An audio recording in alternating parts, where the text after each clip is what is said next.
A wrench clattered against concrete. Then a boot kicked it across the floor. A man in a leather vest grabbed another man by the collar and slammed him against a tool cabinet. The cabinet rocked. A coffee mug fell and shattered. Outside, 6 motorcycles sat dead in the gravel lot. Engines' cold fuel lines cracked, 200 miles from anywhere that mattered. Inside the small repair shop, voices rose. Fists clenched. Somebody was about to bleed. Then a door creaked open in the back. A woman stepped out, wiping grease from her hands with a red rag. She was maybe 5 feet tall, gray hair pinned back, glasses smudged with oil. Her name was Lorraine Brennan, but everyone who knew her called her Laney. She had been fixing engines since she was 16 years old. She walked between the two men like they were furniture in her way. She looked up at the bigger of the two, the one in the leather vest, the one with the patches on his back that read Nomad MC, and she said, "Not in my shop, son. You take that outside or you take it home." The big man blinked. He let go of the other man's collar. The other man, smaller, also wearing color, straightened his shirt and looked at the floor. Nobody spoke for a long moment. Then the big man took a step back. He nodded once at Laney and he said, "Yes, ma'am." That was Oral Matthews, 6'4", 260 pounds, tattoos up both arms and across his throat. He was the road captain of a chapter out of Albuquerque. And in 20 years of riding with the Nomad MC, he had backed down from exactly 3 people. His mother, his sister, and now Lorraine Brennan. Laney turned to the other men in the shop. There were 6 of them all together. They had rolled in 3 hours earlier, all of them on bikes that had given up the ghost on the same stretch of 2-lane highway. Bad fuel from a station 40 miles back. Cracked lines on 3 of them. A seized starter on a 4th. 2 more were just stubborn. They had pushed their bikes the last quarter mile in the dark, and they had found exactly one thing open at that hour. A small white building with a faded sign that read Brennan's Garage. Laney had been about to lock up when she saw their headlights coming up the road. She had unlocked the bay door instead. She had put on a pot of coffee and she had gotten to work. 3 hours earlier, Cole Matthews had been 60 miles east on Highway 58, leading a 6-man run from Arizona back to New Mexico. They were making good time. The night was cool. The road was empty. Then Cole's bike started to cough. He thought it was just him at first. But then the rider behind him raised his hand. Engine trouble. And then another, and another. By the time they pulled onto the shoulder, all 6 bikes were sputtering like they were dying. Cole killed his engine and got off. He opened the fuel tank and smelled it. Water, or something worse. The gas station they'd stopped at 2 towns back had sold them garbage. They were in the middle of nowhere. No cell service. No town lights in either direction. Just open desert in a 2-lane road that disappeared into darkness. Cole looked at his men. He said, "We push." They pushed for half an hour. Then they saw the light, a single white glow about a quarter mile up the road just off the highway. As they got closer, Cole could make out a small building. A garage. The overhead door was still up. The lights were still on. When they reached the driveway, a woman was standing in the doorway. Small, gray-haired, wearing an apron smudged with grease. She looked at the 6 motorcycles and the 6 men pushing them, and she said, "Fuel trouble?" Cole nodded. She said, "Bring them in." Now here's what you need to understand about Lorraine Brennan. Her father had run the shop before her. Her husband, Frank, had taken it over after the old man passed. And when Frank died of a heart attack 12 years ago, Laney had simply put on his apron and kept the doors open. She didn't have employees. She didn't need them. She knew every bolt in every American-made engine ever built, and most of the foreign ones too. She had hands like a surgeon and a memory like a filing cabinet. She also charged about half what the dealerships charged, sometimes less, sometimes nothing at all. If she could see the customer was hurting, Laney worked through the night. She drained the tanks. She cleaned the fuel lines. She rebuilt the carburetor on the bike with the seized starter. She did it all without much conversation, just the sound of tools and the occasional hiss of the air compressor. Cole and his men sat on the concrete floor of the garage and drank her coffee. It was strong and bitter and it tasted like it had been made in a percolator older than most of them. One of the younger riders, a kid named Silas Novak, offered to help. Lainey just shook her head and kept working. By 3 in the morning, 5 of the bikes were running clean. The sixth needed a part she didn't have, but she jury-rigged a temporary fix that would get them home. She wiped her hands on the red rag, poured herself a cup of coffee, and sat down on a stool by the workbench. Cole stood up. He reached into his vest and pulled out a roll of bills thick enough to choke a horse. He laid it on the counter. $2,000 cash.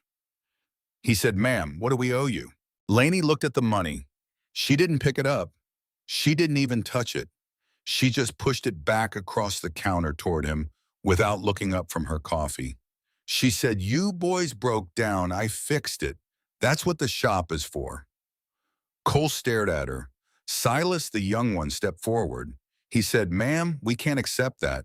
We always pay our debts." That was the moment. That was the line that mattered.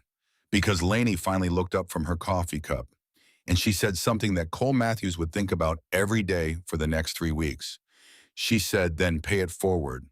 Find somebody else who's broken down and help them." Silas stared at her. Cole stared at her. And then one of the other men, a big quiet one they called Reaper, started to laugh. Not a mean laugh, a laugh of recognition, like he had just heard something he understood all the way down to the bone. Cole picked up the money. He put it back in his vest. He reached into his pocket and pulled out a business card. It had a phone number on it and nothing else. He laid it on the workbench next to Lainey's coffee cup. He said, "You ever need anything, ma'am, anything at all?" Lainey nodded politely. She said, "I'll keep that in mind. You boys ride safe." She watched their taillights disappear down the dark road. Then she locked up. She walked the 50 yards across the gravel to the small 2-bedroom house behind the shop. The house she had lived in for 46 years. The house she had raised her son in before he moved to Oregon and stopped calling. She made herself a cup of tea. She sat at her kitchen table and she looked at a stack of mail she had been avoiding for 3 weeks. The next morning, Lainey woke at 6. She made coffee in the same percolator she'd used the night before. She walked back to the shop and unlocked the bay door and turned on the lights. The place was a mess, tools everywhere, oil stains on the concrete. The coffee pot still had grounds in it from last night. She cleaned it all up. She put every wrench back in its place. She wiped down the workbench. The shop was small, 30 feet by 40. One hydraulic lift that was older than she was. An air compressor that wheezed when it ran. A tool wall that Frank had built in 1982, every hook and nail placed exactly where he wanted it. The building itself had been standing since 1946. Lainey's grandfather had poured the foundation with his own hands. She stood in the middle of the shop and looked around. The roof leaked when it rained. The paint on the walls was peeling. The overhead door stuck halfway up every time you tried to open it. But it was hers, and it worked, and that was enough. Lainey thought about the bikers from last night, about the way Cole had looked at her when she pushed the money back, about what Silas had said. "We always pay our debts," about the card Cole had left on the workbench. She thought about a lot of things, but mostly she thought about Frank. 56 years ago, Frank Brennan had been a young mechanic working in this very shop for Lainey's father. Lainey had been 16 years old.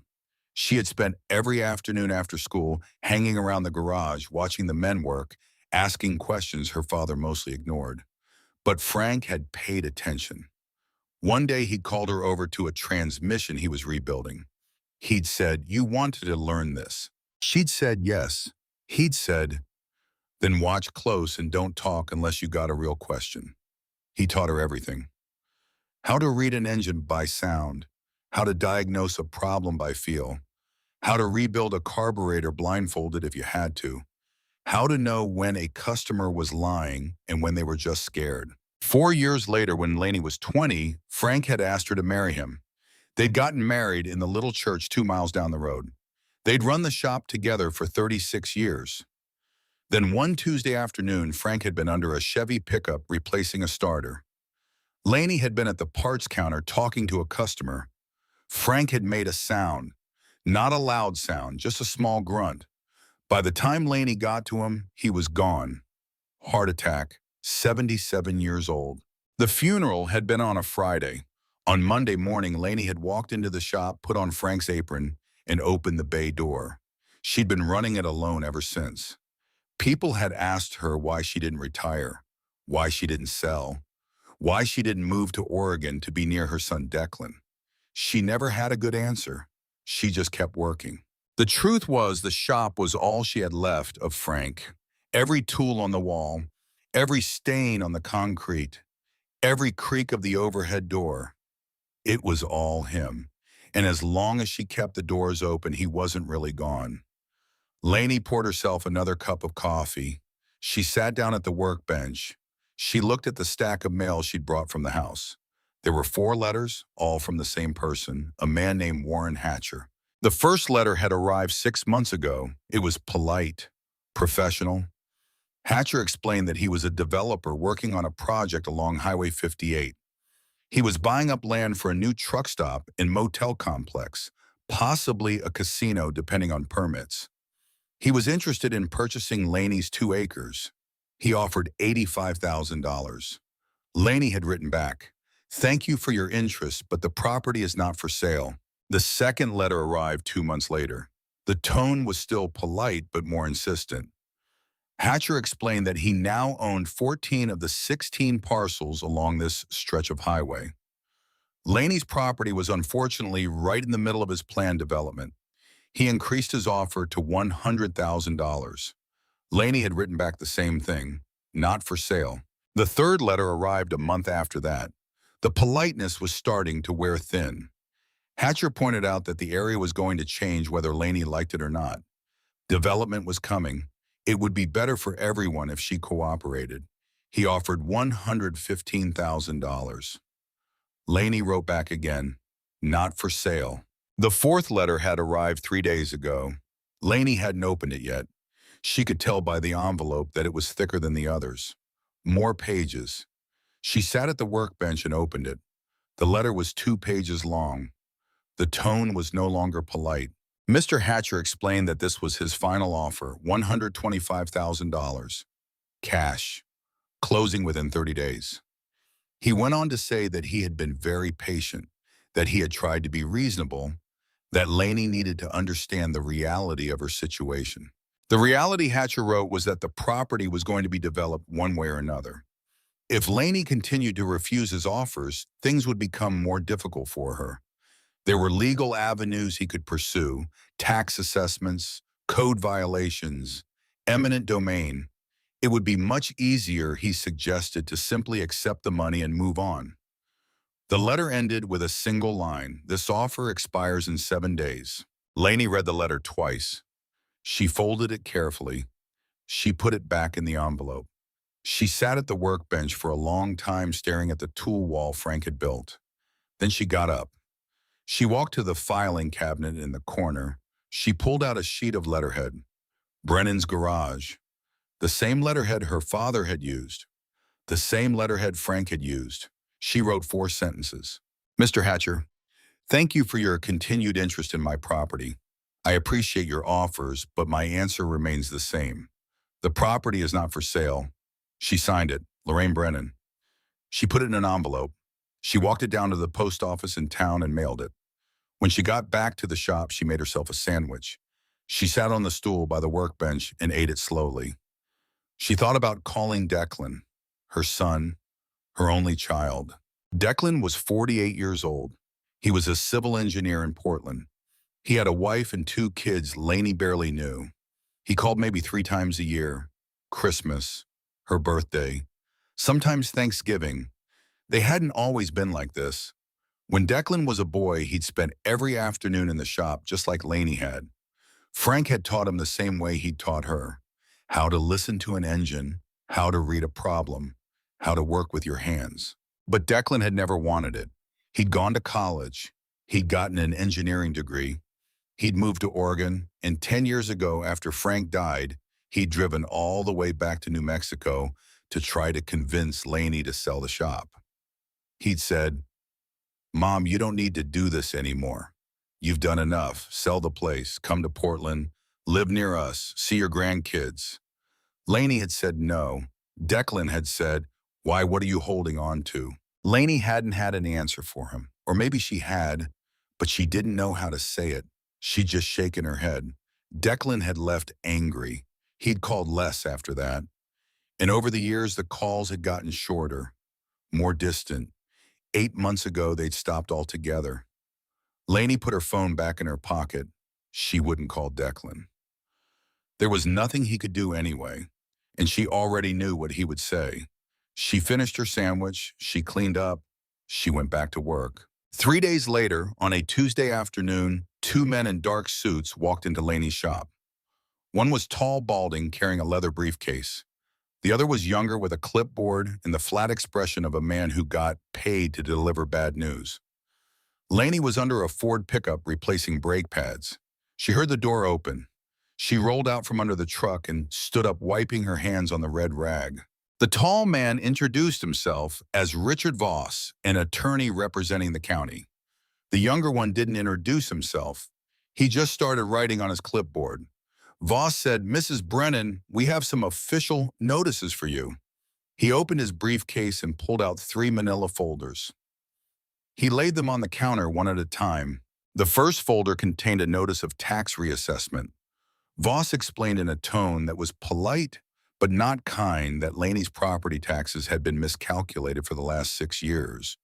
According to the county's new assessment, she owed $41,000 in back taxes, payable within 30 days. Laney looked at the papers. She didn't say anything. Voss opened the second folder. This one contained a fire code citation. The shop, he explained, was not in compliance with county regulations that had been updated 4 months ago. She had 15 days to bring the building up to code or cease operations. The estimated cost of compliance, he added, would be somewhere north of $60,000. Laney still didn't say anything. She just looked at the papers. Voss opened the third folder. This one was worse. It was a notice of a contested property line. Apparently the survey from 1962, the one that had defined Laney's 2 acres for more than 60 years, was now in dispute. A new survey commissioned by an adjacent landowner suggested that the back half of her property, including the lot the shop sat on, actually belonged to someone else. That someone else, Voss explained, was a limited liability company registered in Delaware. He didn't mention that the LLC was owned by Warren Hatcher. He didn't have to. Laney could connect the dots. Voss closed his briefcase. He said, Mrs. Brennan, you want to be clear with you. These are serious issues. The tax debt is real. The fire code violations are real. The property line dispute is in the system, and it will go through the courts. All of this is going to cost you a lot of money. Money you probably don't have. He paused. He pulled one more piece of paper from his jacket pocket. He laid it on the counter. He said, however, Mr. Hatcher has authorized me to extend one final offer. He is willing to purchase your property as is for $110,000. If you accept this offer, all of these issues go away. The tax debt, the code violations, the survey dispute, everything. Laney looked at the paper. She looked at Voss. She looked at the younger man with the clipboard who was still writing and still avoiding her eyes. She said, I'd like you to leave my shop now, please. Voss didn't move. He said, Mrs. Brennan, I would encourage you to think very carefully about this. You're 72 years old. You're running this place by yourself. You don't have the resources to fight a legal battle. Mr. Hatcher is offering you a way out. It's a generous offer. It's probably your last offer. Laney said, out. Voss stared at her for a moment. Then he picked up his briefcase. He nodded to the younger man. They walked to the door. Before he left, Voss turned back. He said, you have 7 days to respond to the county notices. After that, the penalties start to accrue. Think about it, Mrs. Brennan. The door closed behind them. Laney stood at the counter for a long time. She looked at the 3 folders. She looked at the buyout offer. She didn't touch any of them. Then she walked to the back room. She sat down on the little stool next to her workbench. She opened the brass-handled toolbox in the corner. The one Frank had used, the one that still had his grease-stained gloves folded inside the lid. And for the first time in 12 years, Lorraine Brennan cried. She cried for about 90 seconds. Then she wiped her face with the red rag she kept in her apron pocket. She closed the toolbox. She stood up. She walked to the front of the shop and locked the door. She walked back to her house. She didn't eat dinner. She sat on her porch and watched the sun go down over the ridge. She tried to think of who to call. She could not think of anyone. She went to bed at 9. She lay in the dark and thought about Frank, about her father, about the shop that had been standing since 1946, about the apron she wore every day that still smelled like Frank's aftershave if you buried your face in it. She thought about Warren Hatcher, about the 3 folders on her counter, about the $41,000 she didn't have, about the $60,000 she couldn't afford, about the property line dispute she had no way to fight. She thought about Declan in Oregon. She thought about calling him. She decided not to. There was nothing he could do. And she already knew what he would say. She thought about the card Cole Matthews had left on her workbench 3 weeks ago, the one with just a phone number on it. You ever need anything, ma'am? Anything at all? She didn't sleep much that night. When she finally did, she dreamed about Frank, about the day he taught her to rebuild her first carburetor, about the way he'd looked at her and said, "You're better at this than I am," about the way he'd smiled when he said it. She woke at 6. She made coffee.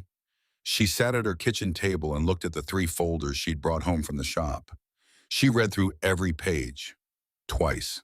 The tax reassessment was based on a property appraisal that valued her 2 acres at 4 times what they were actually worth. The fire code citation referenced regulations that didn't actually apply to a building this old.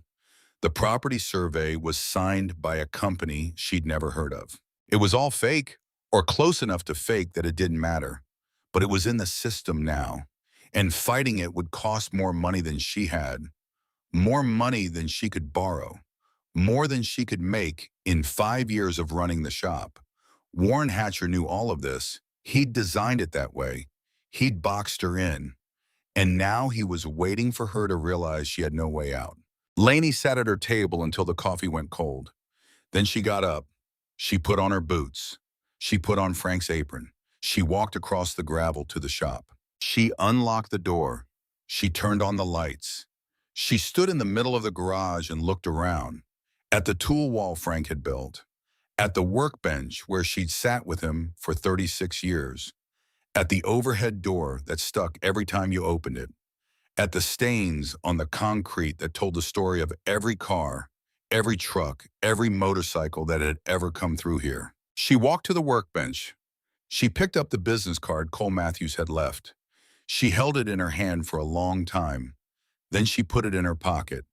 She got to work. A customer was coming at 10 to pick up a truck she'd finished yesterday. She had 3 more jobs lined up for the week. She would do the work. She would keep the doors open. And she would figure out what to do about Warren Hatcher when the time came. But in the back of her mind, in the part of her that Frank had taught to listen, to pay attention, to understand when something was about to break, she knew. The time was coming, sooner than she thought. 3 nights later, Lorraine Brennan woke to the sound of glass breaking. She sat up in bed. The room was dark. The clock on the nightstand read 11:37. She heard another window break, then a third. All from the direction of the shop. She got out of bed. She didn't turn on the light. She walked to the window and looked out across the gravel. The shop was 50 yards away. She could see it clearly in the moonlight. 3 of the windows were broken, dark shapes on the ground near the walls. Then she heard the sound of something heavy hitting the side of the building, glass shattering, liquid splashing, and then she smelled it, gasoline.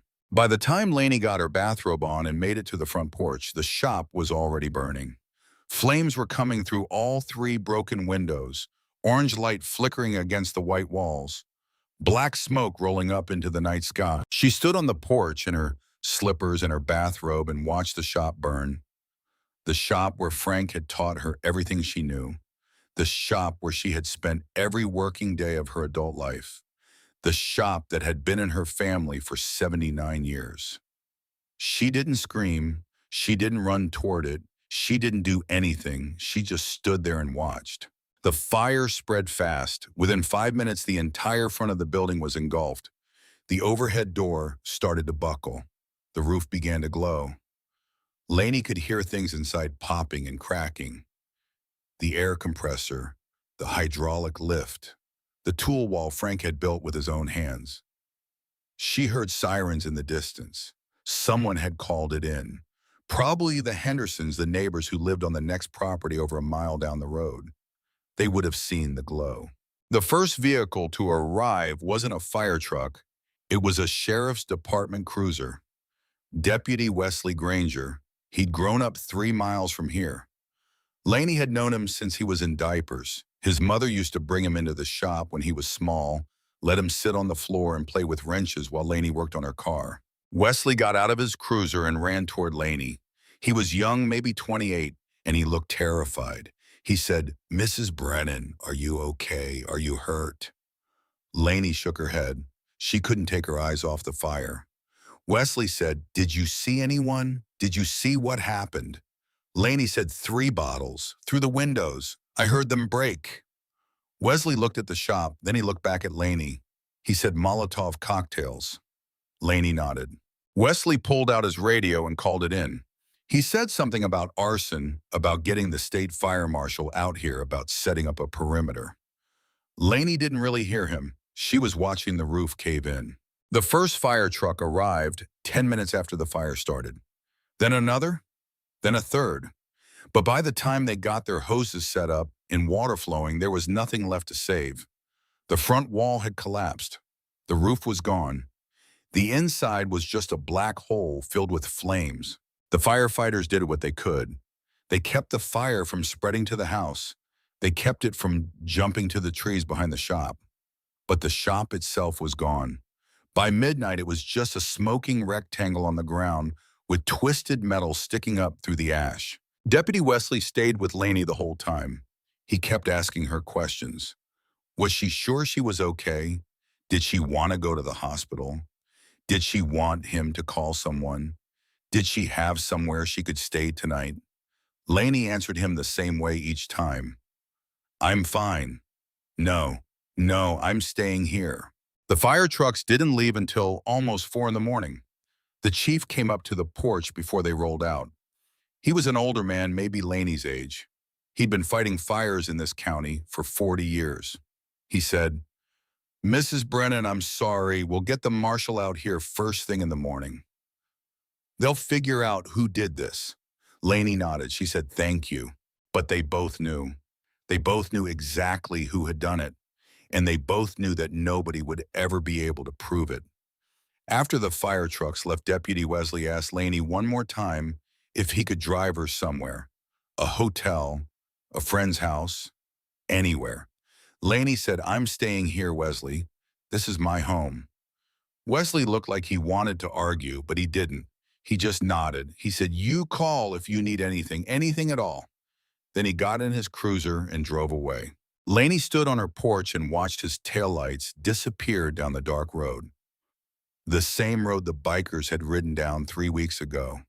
The same road where every customer for the last 50 years had driven in and out. The night was quiet now. The fire was out. The smoke was still hanging in the air, but the flames were gone. There was nothing left but a black square on the ground and the smell of burned wood and melted plastic. Laney walked back inside. She turned on the kitchen light. She took down the percolator and put coffee in it. She set it on the stove. She sat down at her kitchen table. Before she'd run out of the bedroom, before she'd even grabbed her bathrobe, she'd taken one thing from Frank's nightstand, the brass key from his toolbox, the one she'd been keeping there since the night the lawyers came. She grabbed it on instinct, like some part of her knew she needed to save something. Now she held it in her hand. It was cold and heavy, the only thing left of Frank's shop, the only thing left of her father's work, the only thing left of 56 years. The coffee perked. Laney poured herself a cup. She wrapped both hands around it for the warmth. Outside, the first gray light of dawn was just starting to come up over the ridge. She thought to herself, well, that's it then. The worst has happened. There's nothing left for them to take. She was wrong about that. The black SUV pulled into her driveway at 6:45 in the morning. Lainey was still in her bathrobe. She was still sitting at her kitchen table. The coffee in her cup had gone cold. She hadn't moved in almost 2 hours. She looked out the window over the sink and saw the SUV. She knew before the doors opened who was inside. Warren Hatcher got out of the back seat. He was a heavy-set man in his 50s. Expensive suit, hair combed over a bald spot that was starting to win the fight. Richard Voss, the lawyer from 3 days ago, got out of the front passenger seat. They walked up to her porch together. They didn't knock.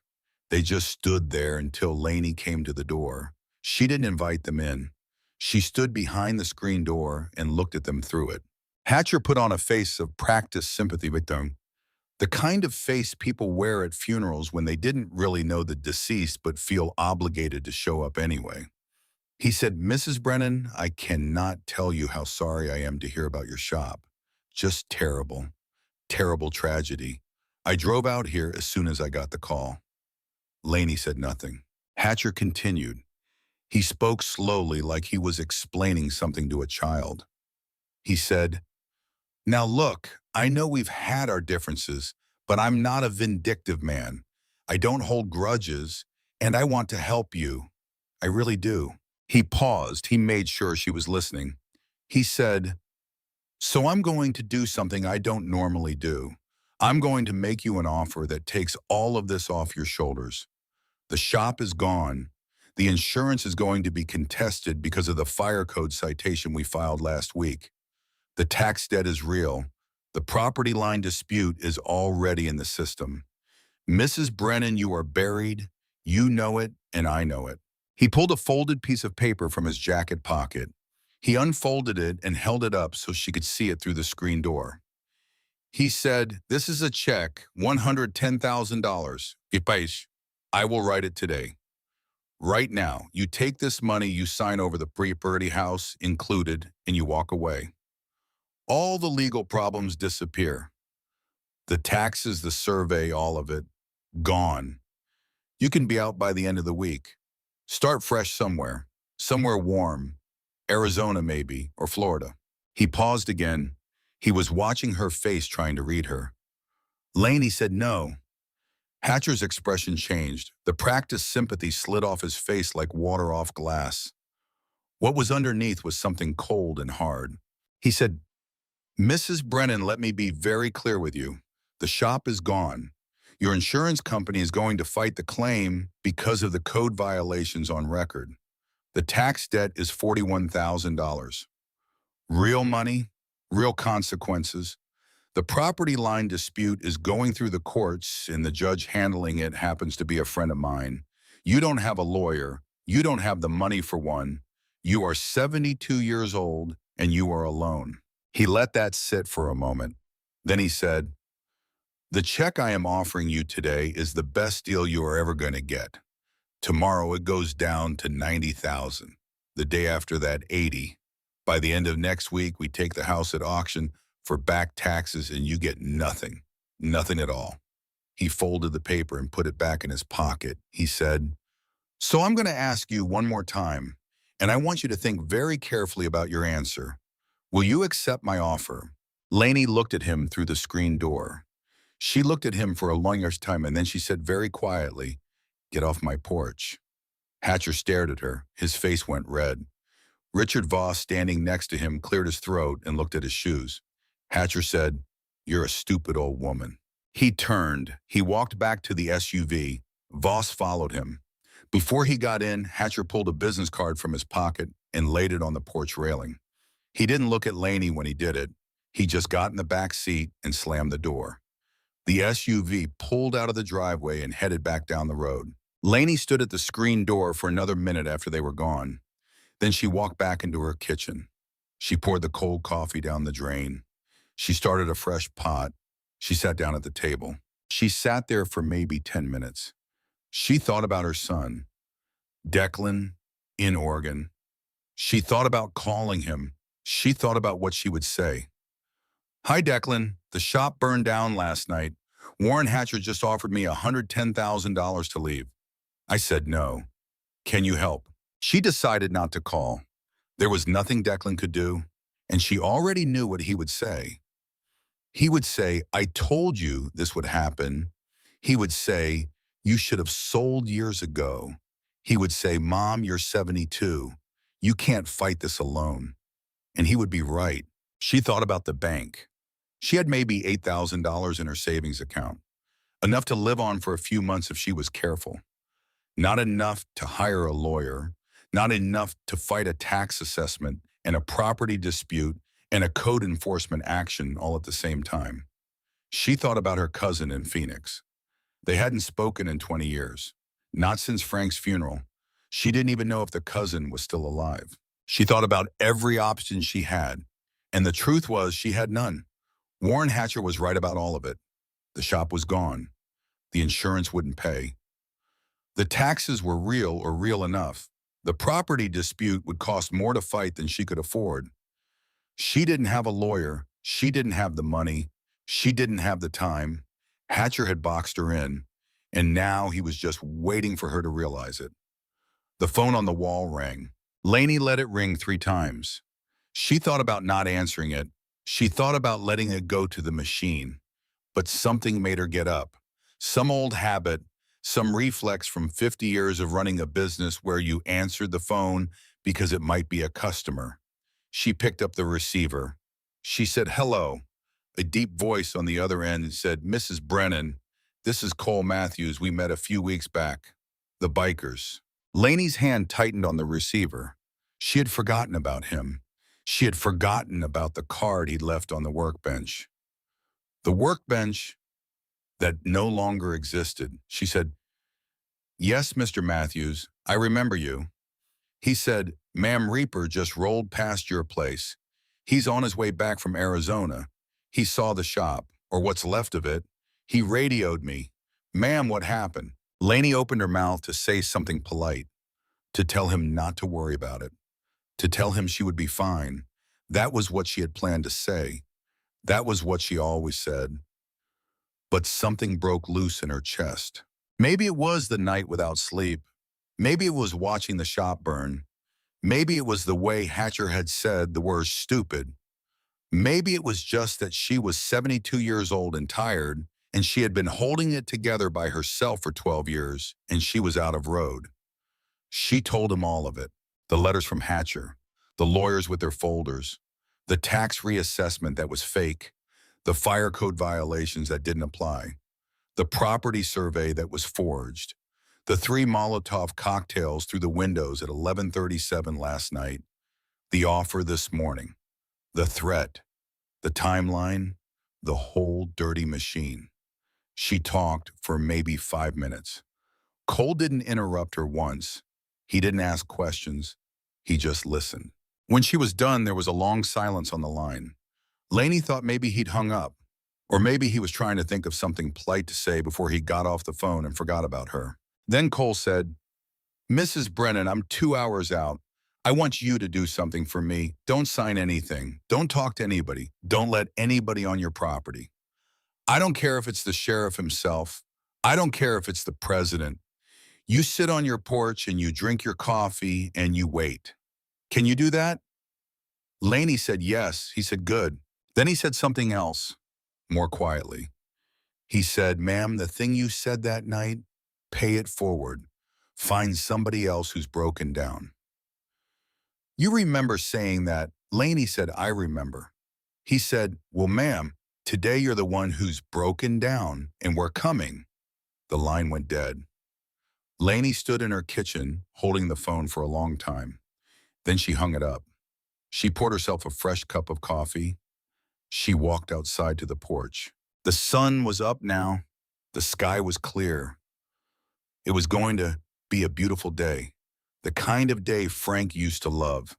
Cool in the morning, warm by afternoon. Good riding weather, he would have said. Lainey sat down in the old wooden chair on the porch, the chair Frank had built 30 years ago. the chair where he used to sit in the evenings and watch the sun go down over the ridge. She looked at the black square on the ground where the shop used to be, 50 yards away. She could still smell the smoke. She could see the twisted remains of the hydraulic lift, the melted hulk of the air compressor, the concrete pad cracked and scorched. 56 years, gone in less than an hour. She thought about Cole Matthews, about what he'd said. "We're coming." She didn't know what that meant. She didn't know what he could do. She didn't know if he could do anything at all.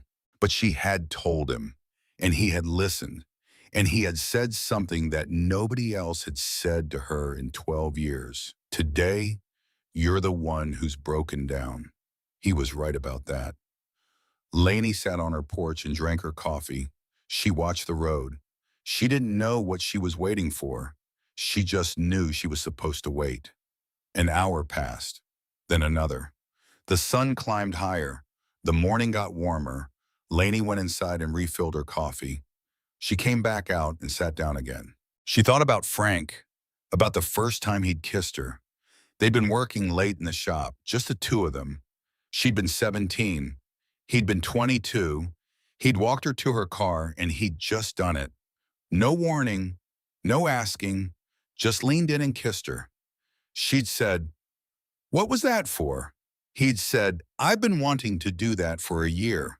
She'd said, "Well, why'd you wait so long?" He'd laughed. He'd said, "I was trying to be respectful." She'd said, "Don't be respectful. Do it again." And he had. She thought about the day they got married. Small ceremony, just family and a few friends. They'd driven to the church in Frank's pickup truck, the same truck she still had sitting behind the house, the same truck that didn't run anymore, but she couldn't bring herself to get rid of. She thought about this day Declan was born. Frank had been so scared. He'd paced the hospital waiting room for 6 hours. When the doctor finally came out and told him he had a son, Frank had just stood there, like he couldn't believe it, like he thought they were playing a joke on him. She thought about the last time she'd seen Frank alive. It had been a Tuesday afternoon. He'd been under a Chevy pickup. She'd been at the counter talking to a customer about a transmission rebuild. Frank had called her name. She'd turned around. He just looked at her and smiled, and then he was gone. Lainey wiped her eyes. She took another sip of coffee. She looked down the road. She didn't know what Cole Matthews could do. She didn't know if he could do anything, but he'd said he was coming, and she believed him. She thought about what she'd said that night. Pay it forward. Find somebody else who's broken down and help them. She'd meant it. She'd said it because it was true, because that's how things were supposed to work. You help someone because you can. And someday when you need help, maybe someone helps you. She'd never thought it would come back to her. She'd never thought she would be the one broken down on the side of the road. But here she was. Lainey finished her coffee. She set the cup down on the porch railing. She looked at the brass key in her pocket, the only thing left from Frank's toolbox, the only thing she'd managed to save. She held it in her hand. It was still cold, still heavy. She thought about hanging it somewhere. In the house, maybe. Over the mantel. Or on a nail in the kitchen. Somewhere she could see it every day. But that felt wrong. That felt like giving up. Like admitting that the shop was really gone. That it was never coming back. She put the key back in her pocket. She sat on the porch and waited. The sun climbed higher. The day got warmer. Lainey didn't move. She just sat there, watching the road, drinking coffee, waiting. She didn't know what she was waiting for, but she knew she would know it when it came. The first motorcycle came up the road at 8:47 in the morning. Lainey heard it before she saw it. That low, rolling thunder of a big V twin engine carrying across the open fields. She was still on her porch. She had her second cup of coffee. She was watching the road. The bike was a Harley, black and chrome. It came around the bend about a quarter-mile out, slowed as it approached her driveway, then turned in. The engine rumbled as it rolled across the gravel. Then it cut off. The rider took off his helmet. It was Cole Matthews. He got off the bike. He didn't say anything right away. He just looked at Laney, then looked over at the black square on the ground where the shop used to be. Then he looked back at her. He said, "Ma'am, you okay?" Laney said, "I've been better." Cole nodded. He said, "More are coming. I want you to know that." Laney said, "How many more, Mr. Matthews?" Cole almost smiled. He said, "A few." The second bike came up the road 5 minutes later, then a third, then four at once. By 9:15, there were 30 motorcycles parked in her gravel driveway and along the shoulder of the road. By 9:30, there were 100. The bikes did not stop coming for the next 2 hours. They came from California. They came from Nevada. They came from Arizona and Oregon, and Utah. One chapter came all the way from Colorado. They had been on the road since 2 in the morning. They came in pairs and in packs and in long rolling columns of 15 and 20 bikes. They filled her driveway. They filled the gravel where the shop used to be. They filled the road in both directions for a quarter mile. They parked in the field behind her house. They parked in the small orchard her grandfather had planted in 1951. By 11 o'clock, there were 400 motorcycles on Lorraine Brennan's property. And here's what you need to understand. They did not come to fight. There was no shouting. There was no posturing, no threats, no weapons. The men who got off those bikes were quiet. They were respectful. They took off their helmets. They nodded to Laney on her porch, and they waited. Because they had not just brought motorcycles. A flatbed truck arrived at 10 o'clock. It was loaded with lumber stacked 8 feet high, 2x4s, 2x6s, plywood, enough wood to frame a building. Then another flatbed. This one carried steel beams, I-beams for a roof, angle iron for bracing, then a cement mixer on a trailer, then a bulldozer on a lowboy, then 3 pickup trucks full of tools, hammers, saws, drills, nail guns, everything you would need to build something from the ground up.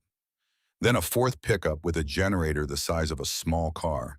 Then a van. It pulled up close to the house and 10 men got out. They were wearing work clothes, tool belts, hard hats. One of them, an older man with gray hair and a sunburned face, walked up to the porch.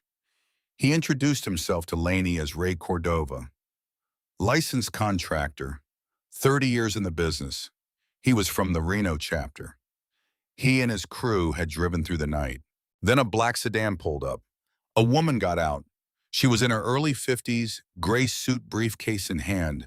She walked with the kind of confidence that suggested she was used to people listening when she spoke. Cole met her at the edge of the driveway. They talked for a moment. Then he brought her up to the porch. He said, "Mrs. Brennan, this is my sister, Diana Cross. She's an attorney, real estate law. She's practiced in Sacramento for 26 years. Diana shook Laney's hand. She said, "Mrs. Brennan, I drove through the night. Cole told me what happened. I'm going to need to see every piece of paper Warren Hatcher has sent you. Every letter, every notice, every survey, every citation, everything." Laney got up. She went inside. She came back with a shoebox. The shoebox had every letter and every notice and every offer Hatcher had ever sent her, all in chronological order. Laney was that kind of woman. Diana sat down on the porch. She opened the box. She started reading. She read for 40 minutes. While she read, more trucks arrived. More men got off bikes and started unloading equipment. Ray Cordova, the contractor, was walking the perimeter of where the old shop had been, taking measurements, making notes on a clipboard. When Diana finished reading, she closed the box. She looked at Laney. She said, "This is all fake. You know that, right? The tax reassessment is based on an inflated appraisal. The fire code citation references regulations that don't apply to a grandfathered building. The property survey is a forgery. I can prove all of it." Laney said, "Can you prove it in time?" Diana said, "I already did." She opened her briefcase. She pulled out a stack of papers. She said, "I have a friend at the FBI field office in Sacramento. They've been looking at Warren Hatcher for over a year. Racketeering, fraud, corruption. They just needed evidence. Last night after Cole called me, I called my friend, gave him everything you told Cole. He had agents pull Hatcher's records. By 4 this morning, they had enough. She handed Laney the first document. It was a federal complaint. United States of America versus Warren Hatcher and 3 associated entities. Charges included RICO violations, wire fraud, arson, conspiracy, and about half a dozen other things Laney didn't fully understand. Diana handed her the second document. It was a temporary restraining order, signed by a federal judge at 6 o'clock that morning.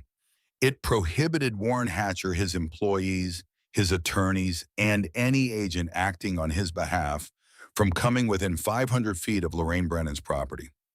Diana said he can't touch you now, not legally, and if he tries anything else, he's looking at federal prison. Laney looked at the papers. She looked at Diana. She said, "How did you do this so fast?" Diana said, "I didn't sleep, and I have friends who owe me favors." By noon, the property was organized chaos. The bulldozer had already cleared the burned debris from where the shop had been. The concrete pad was exposed scorched black, but intact. Ray Cordova and his crew were setting up levels and string lines, marking out where the new building would go. Cole had split the bikers into work crews. One group was unloading lumber, another was setting up the generator, a third was organizing tools. Everyone had a job. Everyone knew what they were doing. Laney stood at the edge of it all, watching. She felt like she should be doing something, but she didn't know what. Ray Cordova came over. He said, "Mrs. Brennan, I need to ask you some questions about the shop. How big was it? What was the layout? Where did you want things?" Laney said it was 30 feet by 40. The overhead door was on the east wall. The workbench was on the north wall, about 10 feet from the corner. The tool wall was next to it. The hydraulic lift was centered maybe 15 feet from the door. Ray wrote it all down. He said, "We're going to make it bigger, 40 by 50, give you more room, unless you object." Laney said, "I don't object." Ray said, "Good. Now the tool wall. Did you want it in the same place?" Laney thought about it. She said, "Yes, same place. Frank built that wall. I want it in the same spot." Ray nodded. He said, "We'll make it happen." He started to walk away. Then he turned back. He said, "Mrs. Brennan, you got any other preferences? Anything special you want?" Laney said, "There was a nail on the wall above the workbench, about 6 feet up. I need that nail." Ray looked at her. He didn't ask why. He just said, "You'll have it." Deputy Wesley Granger's cruiser pulled up around 12:30. He got out slowly, looking at the 400 motorcycles, the bulldozer, the lumber, the cement mixer, the men working. He looked like a man who had just walked into something he didn't understand and wasn't sure he wanted to. Cole met him at the edge of the property. They talked for maybe 30 seconds. Then Cole walked Wesley up to the porch. Wesley said, "Mrs. Brennan, are you all right? Is everything okay here?" Laney said, "Everything's fine, Wesley." Wesley looked at the bikers. He looked at the construction equipment. He said, "Ma'am, what's happening?" Diana stood up. She handed Wesley the federal complaint and the restraining order. She said, "Deputy, my name is Diana Cross. I'm an attorney. These documents were filed this morning in federal court. Warren Hatcher is under investigation by the FBI. He is prohibited from approaching this property or Mrs. Brennan. If he attempts to do so, he will be arrested." Wesley read the documents. He read them twice. When he finished, he looked at Laney. He said, "Mrs. Brennan, do you want me to stay? Make sure there's no trouble." Laney said, "I don't think there's going to be trouble, Wesley, but you're welcome to stay if you want." Wesley looked at Cole. Cole said, "We're here to build, deputy, not to fight. You have my word on that." Wesley nodded. He got back in his cruiser, but he didn't leave. He pulled over to the side of the road about 50 yards from the driveway and parked. He stayed there for the next 2 hours just watching. At 12:15, a black SUV came up the road, the same SUV that had been there that morning. It slowed as it approached Laney's property. Then it stopped. Warren Hatcher got out of the back seat. Richard Voss got out of the front. Behind them, another car pulled up. County Sheriff Cruiser. Sheriff Raymond Dalton got out along with two deputies. Hatcher stood at the edge of the road staring. His face went through several colors in the span of about 10 seconds. Red, then white, then red again. Sheriff Dalton walked up the driveway alone. He was in his late 50s, a careful man with 30 years in law enforcement. He stopped when he got to Cole. Cole said, "Sheriff." Dalton said, "What's going on here?" Cole said, "We're building a shop, sir. Mrs. Brennan's shop burned down. We're rebuilding it." Dalton said, "That's a lot of motorcycles." Cole said, "Yes, sir, we brought help." Dalton looked at the work crews. He looked at the lumber. He looked at the bulldozer. He said, "You got permits for this?" Ray Cordova walked over. He said, "Sheriff, I'm a licensed contractor. I have all the permits we need. Everything's legal." Dalton looked at him. He said, "You're doing this for free?" Ray said, "Yes, sir." Dalton nodded slowly. He said, "All right, I want to talk to Ms. Brennan." Cole walked him up to the porch. Diana was waiting. She handed Dalton 3 stacks of papers.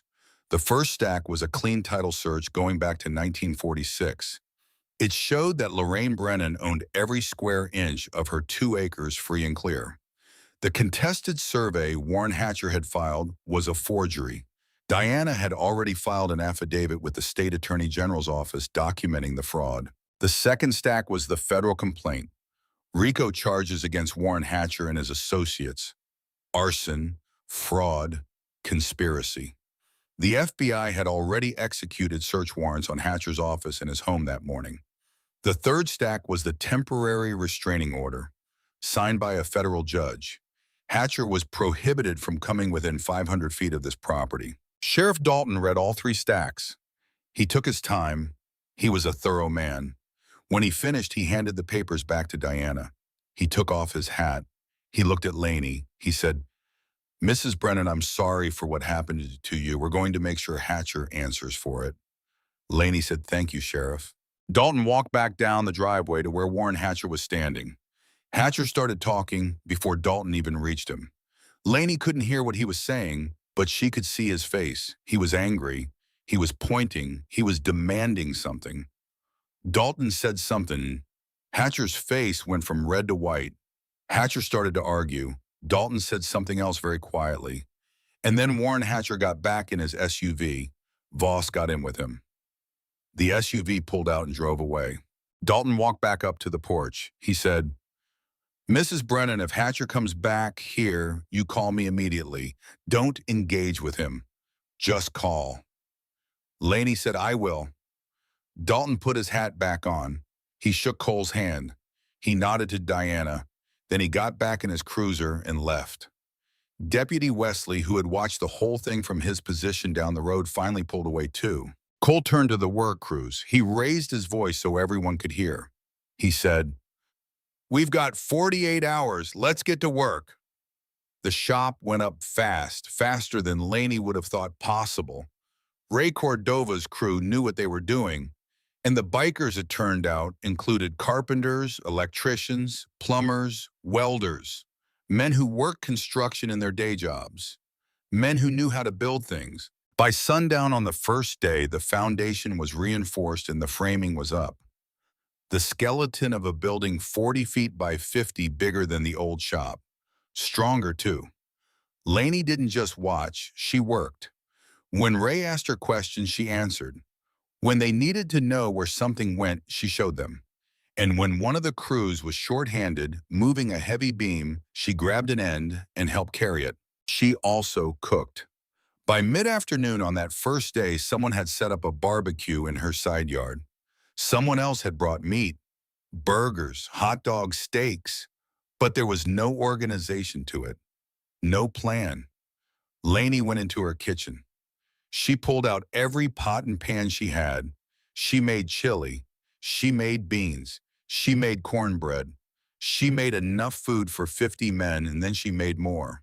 By evening, the smell of cooking was competing with the smell of sawdust and welding. The bikers came off the work site and shifts, ate, and went back. Laney kept cooking. Other people started showing up too. Neighbors, people from town. They'd heard what was happening. They came with casseroles and pies and coolers full of drinks. The Hendersons from a mile down the road brought a whole smoked brisket. A woman Laney barely knew brought 5 dozen cookies. By nightfall, there was more food than they could eat, so Laney started sending plates down the road. To Wesley still sitting in his cruiser, to the neighbors who'd come to watch, to anyone who looked hungry. The work didn't stop when the sun went down. They brought in lights, big portable floods powered by the generator. The sound of hammers and saws echoed across the empty desert. Laney finally went to bed around midnight. She was exhausted, but she couldn't sleep. She kept getting up to look out the window at the lights, at the shapes of men working, at the skeleton of her shop being brought back to life. By dawn on the second day, the roof was going up. Steel I-beams lifted into place by a crane that had arrived sometime during the night. Laney hadn't even heard it come. She made coffee. She walked out to the porch. The work crews were already at it. Some of them, she realized, had worked through the entire night. Ray Cordova came up to the porch around 8. He said, "Mrs. Brennan, we're ahead of schedule. By tonight, we'll have the walls up, the windows in, and the roof sealed. Tomorrow, we'll do electrical, plumbing, and interior work." Laney said, "Mr. Cordova, I don't know how to thank you." Ray said, "You already did, ma'am, 20 years ago. My bike broke down on Route 66 outside Gallup. You were the only shop open. You fixed it for free. Told me to pay it forward. I never forgot that." Laney looked at him. She didn't remember him.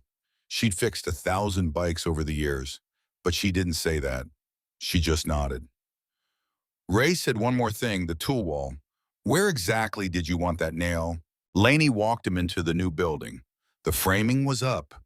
The space was recognizable now. She showed him where the workbench would go. She pointed to the wall above it. She said, "Right there, 6 feet up, right in the center." Ray took out a pencil and made a mark on the stud. He said, "Consider it done." By late afternoon on the second day, the building looked like a building. The walls were up. The windows were in. The roof was sealed. They were painting the exterior. White walls, green trim, the same colors Frank had picked out in 1981. Inside, crews were running electrical lines, installing lights, putting in outlets.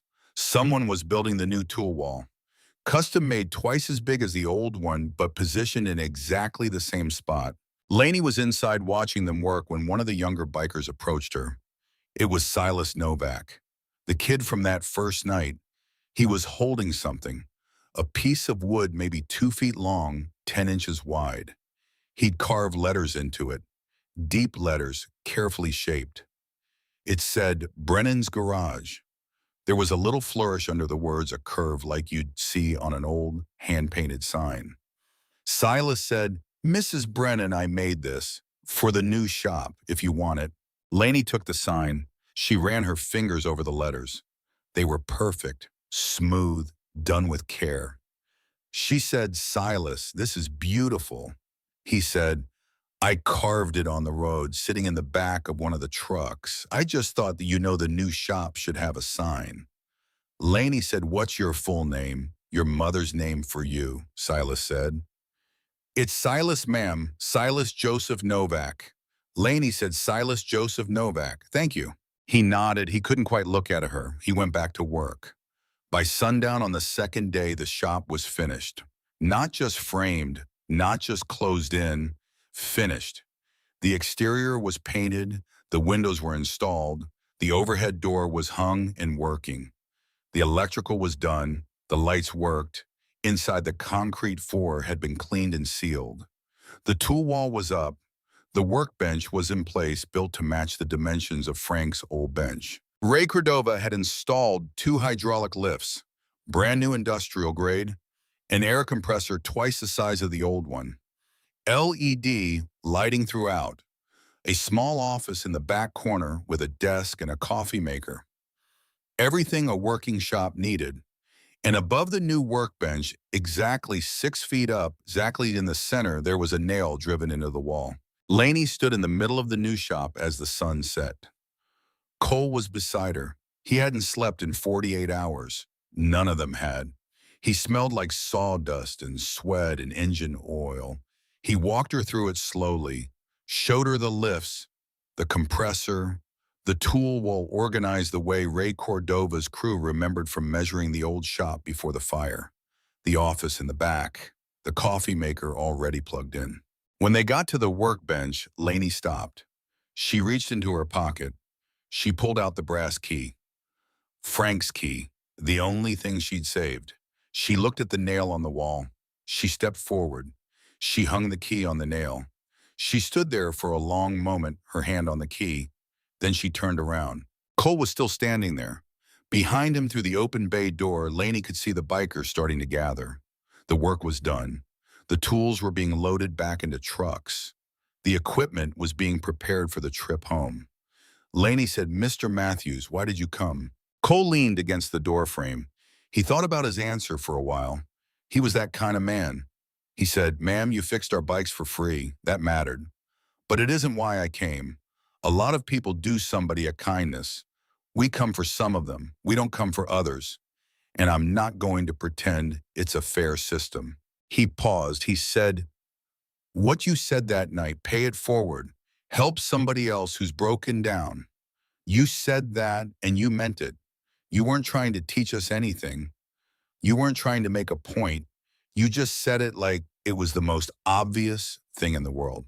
He looked at her. He said, "We don't get told that kind of thing much, ma'am, by people who don't owe us anything, by people who don't want anything from us.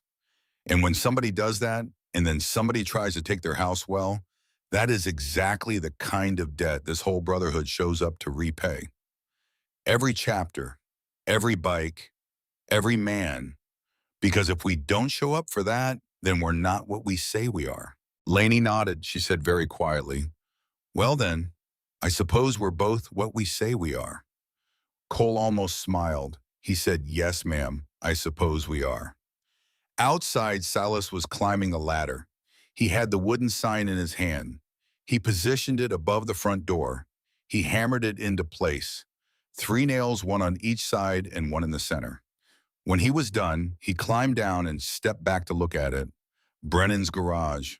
The letters clean and deep. The flourish underneath perfect. The bikes started rolling out the next morning. 2 by 2, 3 by 3, the way they had come in. Some of them stopped at the porch on their way out and shook Lainey's hand. Some of them just nodded as they rode past. They were men of few words, but the gesture was enough. Ray Cordova and his crew were among the last to leave. Ray shook Lainey's hand. He said, "You've got my number, Mrs. Brennan. Anything ever needs fixing, you call me." Lainey said, "I will. Thank you, Ray." Cole was the last. He stood on her porch for a moment. He had his helmet under his arm. He said, "Anything else you ever need, ma'am, anything at all." Lainey said, "Tell Silas thank you again for the sign." Cole said, "I will." He got on his bike. He started it. The engine rumbled to life, that deep, familiar sound that Lainey had been hearing her whole life. He rode down the driveway, down the long road, and the sound of his engine faded out across the open fields. And then the morning was quiet again. Lainey stood on her new porch. She had the red rag in her hand. She had grease on her fingers from where she had already started putting tools away in the new shop. The brass key hung on the nail above the workbench where it would hang for the next 11 years. She looked down the empty road. She wiped her hands on the rag, then she went inside to start her day. The shop opened the following Monday. Lainey put a sign in the window. Same rates as before, same hours. She had 3 customers that first day. By the end of the week, she had 10. Word spread. The shop was back. Warren Hatcher was indicted by a federal grand jury 6 weeks later. The charges included arson, fraud, racketeering, and conspiracy. He went to trial 14 months after that. The trial lasted 3 weeks. The jury deliberated for 4 hours. They found him guilty on all counts. He was sentenced to 12 years in federal prison. Lainey ran the shop for 11 more years. She worked every day except Sundays. She charged fair prices. She helped people when she could. And once a year in the spring, the Nomad MC held a ride to Brennan's garage. They came from 6 states. They filled her driveway with motorcycles. And Laney made them coffee and told them stories about Frank, and they sat in the sun and remembered the day they built a shop in 48 hours for a woman who had never asked for anything. When Laney was 83, she finally retired. Her granddaughter, Sarah Brennan, took over the shop. Sarah had grown up in Portland, but she'd spent her summers in New Mexico learning from her grandmother the same way Laney had learned from Frank. Sarah kept the doors open, she kept the name. She kept the wooden sign Silas had carved, and she kept the brass key hanging on the nail above the workbench. And every spring, when the Nomad MC rode through, Sarah made them coffee, just like her grandmother had, and she listened to their stories, and she understood what her grandmother had always known. That kindness is a debt that gets repaid in ways you can't predict. That a shop is more than a building. That sometimes when you're broken down on the side of the road, help comes from places you never expected. Lorraine Brennan died peacefully in her sleep at the age of 87. She died in the same house she'd lived in for 64 years. The same house 50 yards from the shop. The funeral was held on a Saturday. Over 300 people came. Bikers in leather vests stood next to farmers in clean shirts. They filled the church. They filled the parking lot. They lined the road for a quarter-mile in both directions. And when they lowered her into the ground next to Frank, next to her father, next to her grandfather, the sound of 400 motorcycles starting their engines rolled across the desert like thunder. A final salute, a last ride, a promise kept.